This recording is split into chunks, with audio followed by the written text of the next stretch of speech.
actually a proposal for a professional body of Shari'ah advisor. Now I'm going to skip that because I've touched on what ISRA is all about in the morning session. Now if you look into the Shari'ah governance generally, we can see that Shari'ah compliance is one of the most important aspects in Islamic finance, and it entails that a concrete Shari'ah framework is intact in order to ensure, of course, the compliance aspect of it as well as the integrity of the market. And that, of course, will bring legitimacy to the products as well as the confidence and trust of the stakeholders. And if you look into the different layers of governance in Islamic finance generally, what I can summarize here is that, of course, we have the normal corporate governance framework, which is being propagated usually by the regulators. The fiduciary duties in Islamic banking transaction, this is very much being done by the bank itself, through the different mechanisms that is in existence within the financial institution. And the most important one is the Shari'ah governance. And if you look into the different jurisdictions, of course, they do have different models of Shari'ah governance that is intact for different jurisdictions. Now, I believe that the following elements are the important elements that is that should be intact in order for us to have a viable Shari'ah governance framework. The first is the binding force, which should come through certain provision in statutes, in the Constitution, Article of Association, whatever law that is in existence. And in the case of Malaysia, we do have the Islamic Bank Act 1983, in which it is clearly stated in the Islamic Bank Act of the that Islamic financial institution must have a Shari'ah advisory board, okay, that is overlooking the Shari'ah aspect of the transaction as well as of the business of the bank.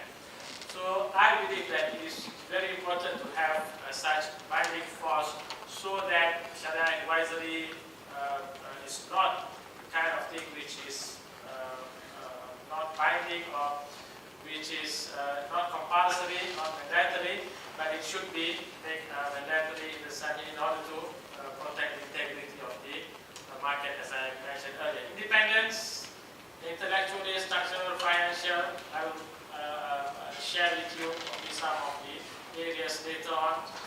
Objectivity, focus, adequate facility and access to information. Again, I have some slides on that later on. Full mandate. This includes the responsibilities of the Islamic financial institution. What are the relationship? What is the kind of relationship between the Islamic financial institution and also the Shari'ah advisors that need to be determined? Shari'ah compliance, clear terms preference, set of roles and responsibility, which I will elaborate later. Okay, in terms of governance, I believe that there must be a transparent or clear provision and procedures on the following. I'm taking the example of what we have in Malaysia through the guideline that was issued by the Central Bank of Malaysia, GPS 1. We call it GPS 1, in which all these areas is are determined there, and it is there in the law and also guideline that is issued by the Central Bank. Now, first, with regard to the appointment of the membership, of course, in the case of Malaysia, it is the board of directors that appoint. The mandate comes from the board of directors, endorsed by the board of directors. And in certain other jurisdictions, you can see that the appointment of the Shari'ah board do come from the annual general meeting, meaning that the meeting of the shareholders, they are the one who mandated and appoint the candidate for the who to be the Shari'ah advisor. Now, in terms of qualification, of course, individuals that possess good character and sufficient knowledge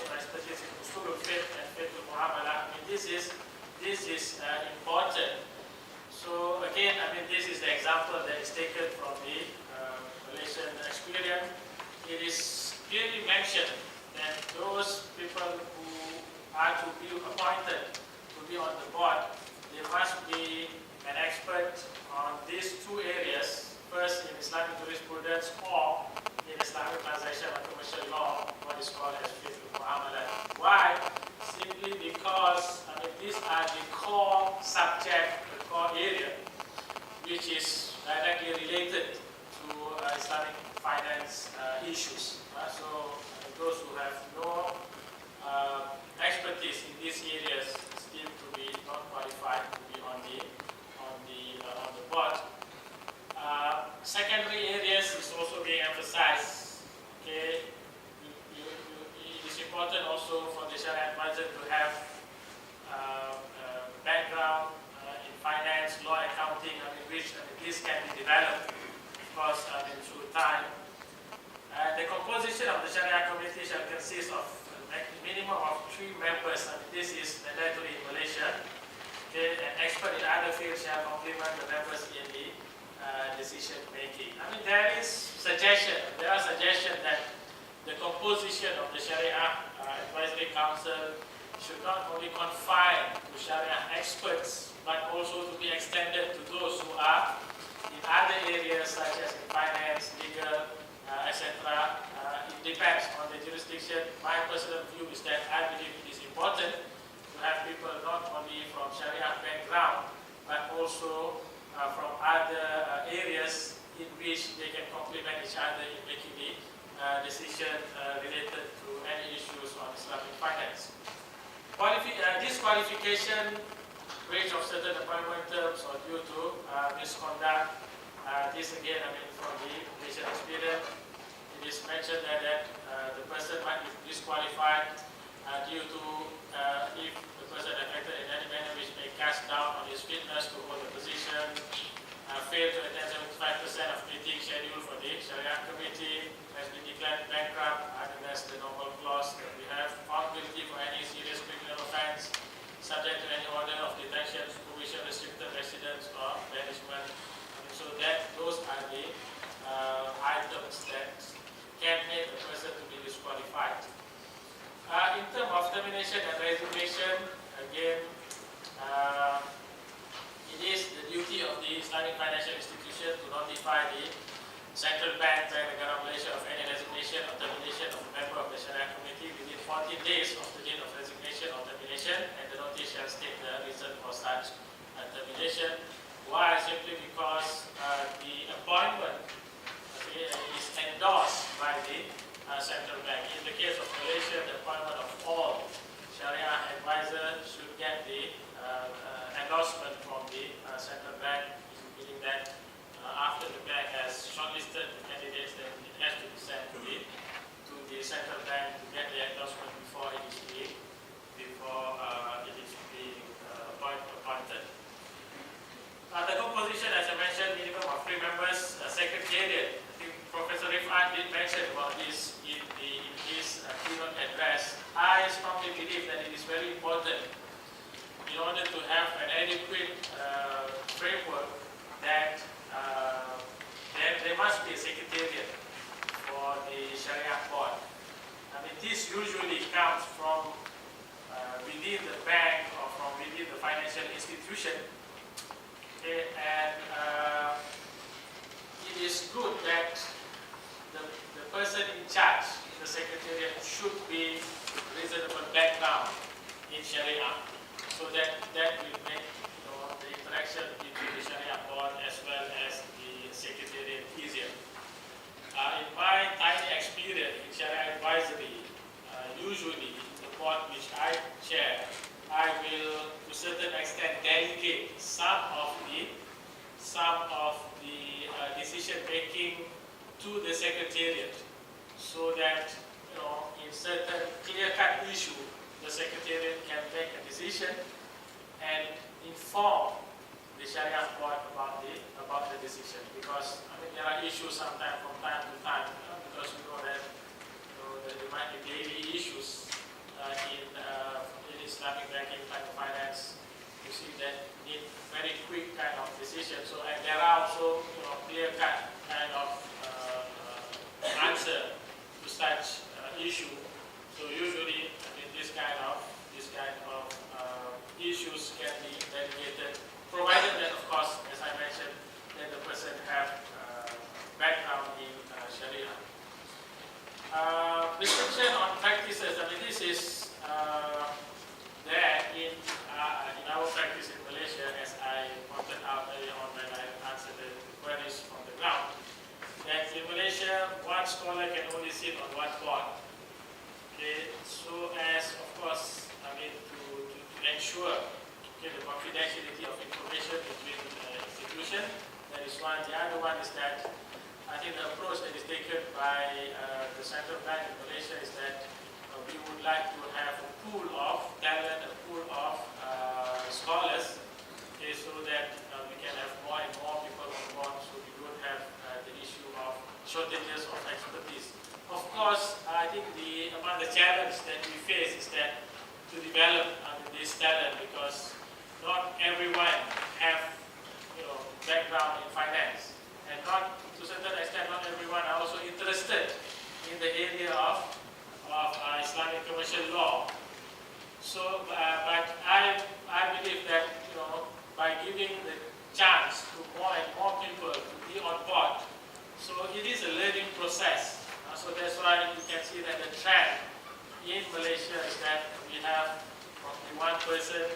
The chairman usually have good exposure to areas related to muamalah, and we have two other scholars that is on the board, okay, who are junior scholars who will learn and go through the process of learning. After a few years, of course, I mean, he or she will have the capability to be on the, to lead as well. Reporting structure, board of directors, as I pointed out earlier. Binding force, of course, we have the provision in the law mentioning about the rules and duties of the Shari'ah board. And as pointed out by Mr. Izan earlier on in his address, that with the recent amendments to the Central Bank Act, more powers are given to the National Shari'ah Advisory Council, in which it is mandatory to the judges to refer to the National Shari'ah Advisory Board before any decision is being made with regard to cases that was brought to the court in Malaysia. Cases related to Islamic finance, it should be referred to. I mean, the judge is mandatory. In the past, it was optional for the judge to refer, but now, with the recent amendments, it is mandatory for the judge to refer to the National Shari'ah Advisory Council. I mean, that is, of course, to enhance the role of the National Shari'ah Advisory Council, and also, of course, I mean, to a certain extent, you see, to lessen the confusion as well as to standardize the practices in the market. Because otherwise, I mean, there will be a lot of issue in the market. I mean, these are the different models of the Shari'ah Advisory Board that is in existence.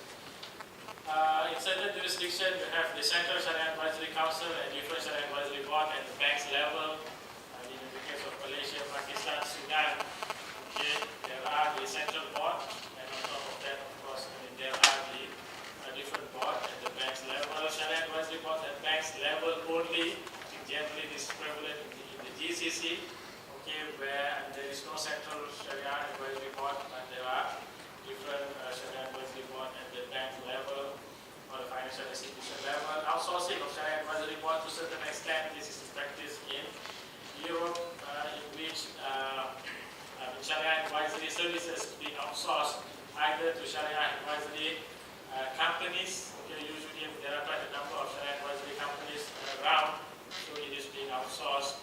Central Shari'ah Board for the whole group, I mean, as an example, there are Al-Barakah, which have their operation in different jurisdictions. Okay, they have operation in different countries, but they have one central Shari'ah board that is issuing the decision for all the different jurisdictions that they have. Except that this model, I was told that, I mean, there are quite, it's not that efficient, because I mean, they have to bring all the issues from the different jurisdictions you see, to one board in which sometimes the board just cannot cope with the amount of issues that's brought to the board. And finally, we have individuals undertaking the Shari'ah advisory role. And this is, I think, prevalent in quite a number of jurisdictions in which individual Shari'ah advisors are being appointed by an institution to provide advisory service to them. So this is the Malaysian structure. You have the Central Shari'ah Advisory Council, and then at the bank level, there is the Shari'ah Committee. And what I'm proposing is that I hope that probably in the future we can have the Shari'ah audit department, okay, which is separate from the Shari'ah department of the bank. I've seen in some certain jurisdictions there are the model. This model is there. You have the Shari'ah department and you have the audit department, in which the role of the Shari'ah department is very much to engage with the scholar to come up with the fatwa, and the role of the audit department is very much to ensure that whatever fatwas, whatever decision that is being made by the central board is being implemented on the ground, and to a certain extent, of course, also to conduct the Shari'ah audit for the financial institution. And in Malaysia, of course, Shari'ah audit up to this moment it is not mandatory, but I think we are trying to develop the Shari'ah audit framework and hope one day we can make much. I believe when the whole infrastructure is intact, then only we can afford to make it mandatory to the market to have a Shari'ah audit mandatory for them. Okay, of course, these committees, they are guided by the different guidelines. We have the central bank guidelines, the IOF government standard, IFSB standard, as well as some other guidelines that they go through it. So these are the process usually that is followed in quite a number of jurisdictions, and particularly in Malaysia. Before a particular product is being developed, then at the institutional level, it is important to have the Shari'ah compliant manual in which whatever products that is to be developed should abide by what is there in the Shari'ah compliant manual, of course. And then the research Shari'ah compliant manual is the broad guideline, okay, in order to develop a particular product. The research has to be done. Actually, here I would very much, I always emphasize that it is in any product development, it is very important to engage the Shari'ah expertise from the very beginning. And there are trends sometimes in the market that, products only brought to the Shari'ah advisor towards the end. Once the product is already there, then only is brought to the Shari'ah advisors, and sometimes the product is rejected because there are certain very serious flaws with regard to the Shari'ah requirement. So the product is, so it will be a waste of time to develop something by the end of the day it is being rejected outrightly. So my proposal usually is that the general framework of a particular product should be brought to the Shari'ah advisor, so that they can look and see if there is any serious concern with regard to Shari'ah, then it can be advised at that particular level. If there is serious amendment that needs to be done, then it can be done at that particular level. Research, design, develop, risk requirement, of course. Shari'ah requirement, of course, first, okay, and then you have legal and tax requirement that need to be fulfilled. All that need to be looked into it. Financial requirement and pricing, how competitive the product is, risk requirement. All this, of course, need to be discussed with the Shari'ah advisors, right? And sometimes we can see that certain product is developed, goes to the risk department, and then come back to the Shari'ah, and discussion is taking place. And then, of course, the approval from the Shari'ah board, depending on in the case of Malaysia, at the financial institution level, there is one stage of approval. If it is a new product, then it has to get approval from the Central Shari'ah Board as well. But if the product is already there in the market, except that there are certain features, okay, which has been amended, then there is no requirement to get the approval from the Central Shari'ah Board. It's just a notification to the relevant department at the central bank. And then marketing. Marketing is also important. Okay, it is also a requirement that the marketing tools as well as materials should be scrutinized by the Shari'ah advisor. And this is the case of Malaysia. Yes, it has to go through the Shari'ah advisor so that the Shari'ah advisor will approve the marketing materials before it goes to the market. And of course, from time to time, review and Shari'ah audit has to be intact, even though it's not very much prevalent right now. Okay, but I believe that it is important to have this process so as to ensure that the whole product is in line with the requirement of Shari'ah. Alright, so therefore Shari'ah advisor cannot work in isolation. Closer cooperation and more transparency between all parties involved, such as risk management officer and others, is very crucial. So this will help into efficient and comprehensive development and review of Shari'ah compliant product and whatnot. Alright, roles and responsibility of Shari'ah advisors. I'll skip that. Okay, so I'll just go through this slide, okay, to highlight what are the roles and responsibility of the Shari'ah committee or Shari'ah advisors. First is to, and I believe this is also important to ensure that in the appointment of the Shari'ah advisor, it clearly stated what are their roles and responsibilities.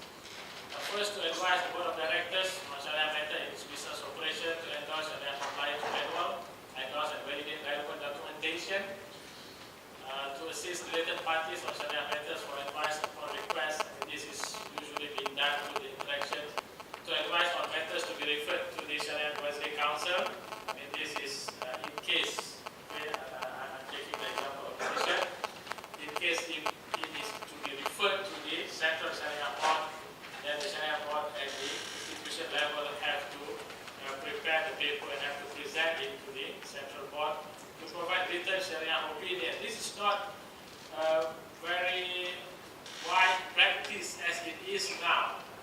Okay, but I would really encourage the written Shari'ah opinion. Why? Simply because, whenever a decision is being made at the Shari'ah Board, it is important to explain what are the basis for such decision. Whether it is taken, let's say, from the source, from the Quran, from the Sunnah, from other sources of Islamic law. So it is very crucial, so that it is also a process of education and validation of the opinions and view that is being expressed by the Shari'ah Board. I've worked, of course, before I was with the Central Bank of Malaysia Shari'ah Board, I was on the HSBC Malaysia Shari'ah Board.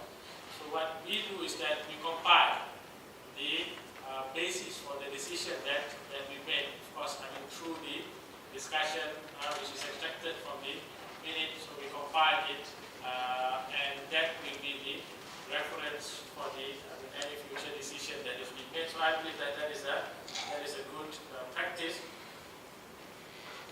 which should be in the common practice in the market, so that whoever sees the fatwa, they can see the fatwa and they can also look at what are the basis of the fatwa. Okay, next is the duties and responsibility of the Islamic financial institution. Okay, this is also important. Okay, so that on both sides, Shari'ah advisor as well as the institution, they know clearly what are their duties and responsibility. First is to refer all Shariah issues to the Shariah Committee to adapt the Shariah Committee's advice. Now, in the case of Malaysia, it is mandatory for the financial institution to take the advice, even though the nomenclature is advisory council or committee, but it is mandatory for the financial institution to implement whatever is recommended by it is by law, so the guideline which is being issued, it is mandatory for them to adapt it. Otherwise, of course, there will be no integrity to the decision that is being made.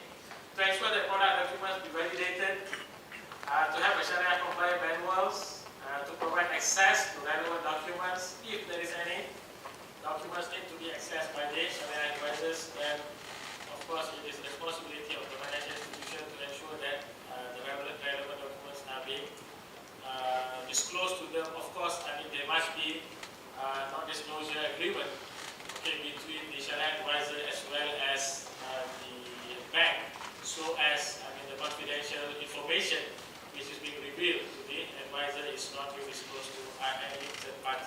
That is important to be intact as well. To provide sufficient resources, in the case of in the practice of many jurisdictions, I can see that usually there will be a specific budget which is allocated for the Sharia advisor to enhance their skills as well as knowledge, attending conferences as well as workshops and also other events that can boost their experience as well as exposure. So I believe that it is a good practice, except that not all are doing it right now, but some institutions, what I know, they are doing it. To remunerate the members of the Sharia Committee, different jurisdictions have different practices. Some will have monthly remuneration, and some will go on the basis of meetings that is attended. So it depends on the arrangement between the parties.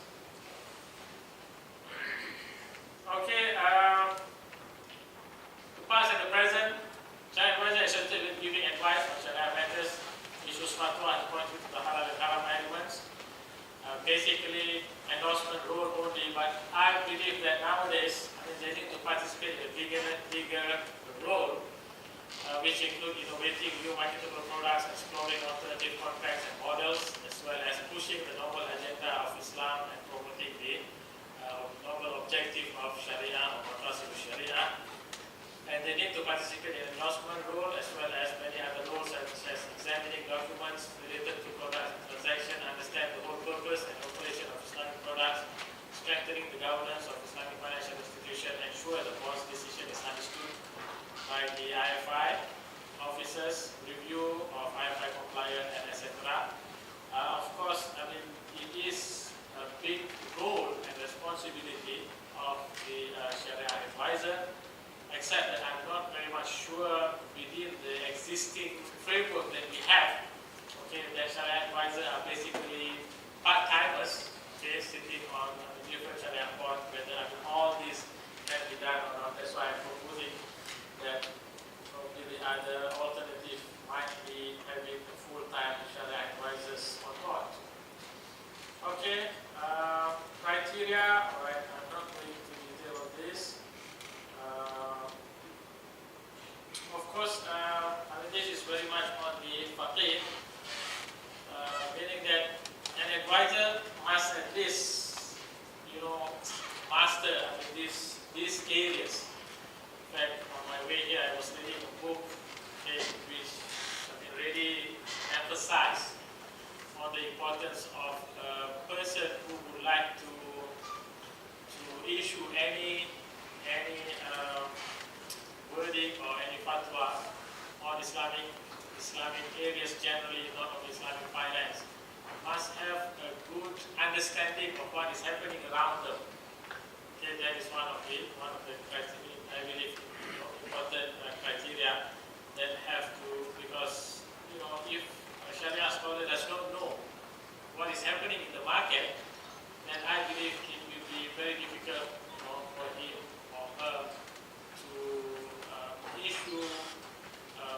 decision which is practical to be implemented in the market. So these are some of the areas: understanding of Al Shari'ah, understanding current Islamic and conventional finance practices. Why? Because we are operating within the conventional system, of course. You see, so we cannot distance ourselves from what is there in the market. So it is important to have understanding as well on the conventional finance practices. Capable of driving legal rulings, sufficient understanding of the issues and problems. Bold, trustworthy, and dynamic. Person with good reputation, good Islamic character. Understanding the capable of deriving legal rulings. This entails a person to understand the fundamentals of Islamic law, what is called as usul fiqh. That is really important. Challenges. So these are some of the challenges in current challenges. First, of course, human capital, lack of pool of expert, experience, and also competent. I think everyone is talking about it. Some are saying that across the globe we only have 20 prominent Shariah scholars, and I think Professor Rifat mentioned that quite a number of these scholars are there sitting on different board. We really need to work hard to get more people on board, to get more experts, so that the market will be no shortage of experts as well as advisors. We have Sharia advisors, scholars, and so we need to have more of them. Sharia officers, those who have good Sharia background, who are working full time in the bank. Also, there are shortages of these people. Usually, when I see my colleagues, those who are from the Sharia background working in the bank, I will always ask them, where are you now? In which institution are you now? You can see them jumping from one institution to another institution. After a few months, they are here, they are there. You see, because of the demand is there, right? And also, I think one of the issues that we are facing now in Malaysia, we have quite a number of expertise that are in the GCC, right? We have shortages in our market in Malaysia, but quite a number of our expertise are there in the GCC, of course, because of the package, better package that is being offered in GCC. Legal and internal framework to accommodation requirements with the existing legal tax and other requirements. This is an area I believe that really need to be focused, because we don't really have a good legal framework for Islamic finance as it is now. Even in the case of Malaysia, I think quite a number of transactions that if it goes to court, usually it will be referred to the civil law. We don't have adequate Shari'ah framework when it comes to legal, and we really need to work hard on this and accept that what I mentioned earlier on, that the court have to refer to the Shari'ah Advisory Council. That is the step that we believe is the what we can do now, immediately to address the cases that is there in the market. Transparency, information gap between scholars and semi-financial institution officers, confidentiality, difficult to distribute information, creativity and innovation is really in need, particularly through the interaction between the market as well as the Sharia advisors as well as the market practitioners. Knowledge gap needs to be addressed. Commercial versus Sharia objectives. I think this is also the dilemma that we have sometimes in balancing between the commercial aspect as well as the Sharia objective. Some people raise the concern why Islamic finance is not concentrating on the SMEs. Alright, providing funding, let's say, or financing to SMEs in order to have a different segment of the market. Okay? That is, again, you see how to balance between the commercial consideration as well as the. I believe that we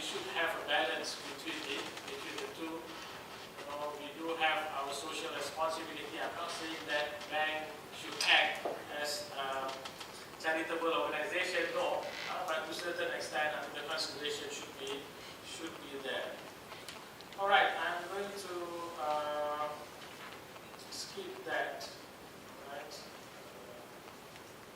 And I'll just quote here, okay, that do we need a professional body for Shari'ah advisors? As it is now, of course, different jurisdictions have different way in providing the Shari'ah and tackling the issue of Shari'ah governance. Okay, so I'm just posing a question whether we do really need a professional body to provide license for Shari'ah advisors, just like any other professional areas, just like in the legal areas. There are, in the case of Malaysia, we have the Bar Council that is providing the license for the lawyers to practice in the medical field. We have the medical association usually that provide license. So do we need such setup for Shari'ah advisory as well? Okay, I strongly believe yes. We do need such setup, except that of course it needs to be done at the jurisdictional level, okay, in which each jurisdiction might have their own setup.